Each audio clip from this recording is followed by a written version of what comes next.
Now, if you're a parent, you'll recognise the problem. The teenagers with anxieties about an important exam or maybe pressure to find the right group of friends. Well, now there may be an answer, and it doesn't involve popping any pills. Many schools are trying to bring a sense of calm into the classroom by a new brain training technique. It's called mindfulness. The method has developed from its roots in Eastern philosophy, and the recent surge in popularity is now being backed by the scientific community. The BBC's Luke Walton has been to a school here in the UK to find out how it all works. Just place your attention in your hands. These pupils are practicing a 7-11, breathing in for a count of 7, out for 11. It's all part of mindfulness, a technique which aims to reduce anxiety about the past or the future and instead heighten awareness of the present. So does it work? I think it's been really useful. Like when you're stressed, it just really helps you focus on what you've got to do. I didn't find it entirely useful, but because I don't have a very big attention span. Research published today examined how hundreds of teenagers coped with the exam season after being on a mindfulness course. It found their confidence was higher than other children, their rates of stress and depression lower. I think the reason why mindfulness is so important is because it's a training in attention, and the attention of teenagers now is pulled in so many directions simultaneously by their phones, by Twitter, by Facebook, by computers, by TV, by YouTube. Currently, only a few dozen schools in the UK practice mindfulness, but the number is increasing. Luke Walton, BBC News. Interesting. Well, with me via webcam is Kevin Hawkins, who uses mindfulness techniques in the classroom at the International School in Prague. And here in the studio is Gen Kelsang Sangye from the London's Dorjang Buddhist Centre. I hope I've got that pronunciation right. And of course, Professor Catherine Weir from Exeter University, who carried out the study into mindfulness in schools. Well, thank you all for being with me. Can I start with you, Catherine? We saw those pictures, the children lying down, it's sort of like meditation and so on. In a way, quite a familiar sight. In scientific terms, what's actually going on in these kids' minds? Well, what's happening in these kids' minds is that their brains are being reshaped by the little practices that they're doing. The parts of the brain that respond to anxiety and stress are getting smaller, and the parts of the brain that lead you to feel calmer, to manage your impulses, to feel kinder towards yourself and to other people are actually growing and reshaping. And was I right and fair to say at the beginning, I don't know if you heard me, that what's going on is something that might otherwise be dealt with by popping a pill? Absolutely, yes. So it is as stark as that? It can be, yes. Certainly things like soothing yourself, feeling better about stress and so on, are things that most of us try to cope with in ways that feel good at the time, but are actually in the long run self-destructive. And teenagers are very prone to doing that. I'm going to come to you in a second, but let's go over to Prague now and Kevin Hawkins. Just tell me, in your experience, we heard you carry this out in your school, you encourage the teenagers to do it. Does it work? I mean, we saw one example here in the UK. Does it work for you? Well, it works for me personally, yeah, that's kind of why I got interested. But for teenagers, yeah, we've been teaching it here for 3 years to children in Prague. And I'm teaching especially 11 to 14-year-olds. We also teach it to our 15 and 17-year-olds in the high school. And yeah, I would say for a majority of children, they get something from it. It can be varies according to the individual. Some people use it very much for controlling stress or for focus. Other people might apply it in sports or for performance anxiety. I don't know, obviously, who your students are and what they're like, but my guess is they're not the kind of teenagers we'd find, say, in a inner city school here in London, where there is plenty of stress, plenty of anxiety, you know, from difficult homes. I mean, would it work in those kind of conditions or just with the sort of privileged kids you're dealing with? Yeah, I think that's true. We have a different environment to the one you're talking about there. But on the other hand, teenagers are teenagers, and those crucial years bring with them a certain amount of stress, whatever your environment.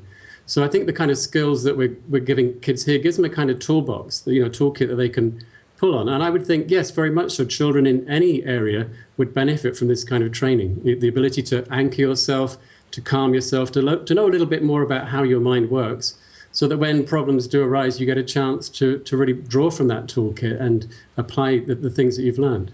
OK, just don't go away. Gen Kelsang Sangye. It occurs to me that all this, and we've even got a scientist talking about it, but isn't this something rather kind of old and ancient that's been going on, being tried in the East, and all these people come along and give it a kind of new tag on it and call it mindfulness, as if they've reinvented the wheel? Is it something like that? I think it's very much like that.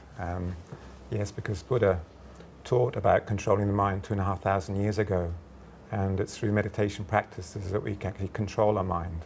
The reason for so many of the problems in our world is that basically people's minds are out of control, that they develop delusions such as anger or attachment, ignorance, jealousy. And so when their minds are uncontrolled, they can't control what they say, what they do, and so that leads to lots of problems. Also, today's modern world is very complicated, many things that people have to attend to. So we need a method of meditation to practice being peaceful and also to generate a positive intention. Everything that we do relates to our intention. So we can be mindful, but we need to be mindful of the correct things. If we're mindful of remembering a grudge against somebody, that's no benefit. Now, for you, it's very much a part of your religion. You're Buddhist. Has it ever occurred to you in the past that what you do as part of your religion is something that could help a wider population? I think basically everyone needs to meditate, because we all need the opportunity to develop clarity and peace within our mind. We'll actually only really generate happiness in our mind if our mind is peaceful. So many conditions today are producing unpeaceful states of mind. So when I think about, for example, my teacher Geshe Kelsang, he's written a book called The Story of Angulimala. And right. this book shows how you can actually overcome anger completely. Okay, So, we probably haven't got time to go into that. Catherine Weir, you've done the study, and you can categorically, you're a scientist, you put facts there, you put figures there, you can say that this thing works and you think it's worth pursuing in classrooms. Absolutely, yeah. Absolutely. The evidence is very clear. There's very strong evidence too from mindfulness in adults. And we're discovering that, unsurprisingly, children's minds work in much the same ways, and they achieve much the same benefits from the same kind of practices. But how do you know? Because you don't know what the kids would have been like without this. Well, we have controls. Okay. The study we've just done at Exeter had controls of the same number. 260 children did the Doc B, 260 didn't. And we tested them before and after, and the controls didn't show the same impacts in what they were doing. They were doing lessons as usual. Okay. Very, very quickly to Kevin Hawkins. I mean, in 10 seconds. I mean, so this is an ancient art that you've just given a new label to, and you're bringing it into the classroom. Absolutely, yeah. And we're using it as an attention training, as a way of building self-awareness. And for teenagers especially, just that chance to understand a little bit about how the mind works, that the stories that we tell ourselves about ourselves and about other people aren't necessarily true, so that we can inquire into that.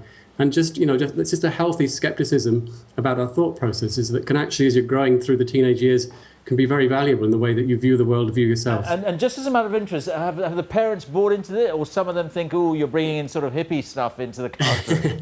Well, I think some of them might have thought that, but interestingly, just a few weeks ago, I offered a workshop for parents early in the morning, and 60 people turned up. We're only a small school, 800 kids. Of those 60, 45 of the parents signed up for an 8-week course themselves. Okay, Kevin Hawkins, I think we're going to leave you there, but thank you very much for being part of the discussion on GMT. Very quickly, it must bring you some satisfaction to see young people trying out this technique. I think it's wonderful, because the potential of young people. I was in a primary school, Kidbrooke Park Primary School last week, and being with the 8, 9-year-olds, 9, 10-year-olds, it was a complete joy. They got such a lot of potential in their minds, and it's beautiful to see what they do know about, for example, love and compassion and patience. It's beautiful. So that I think this will really help them.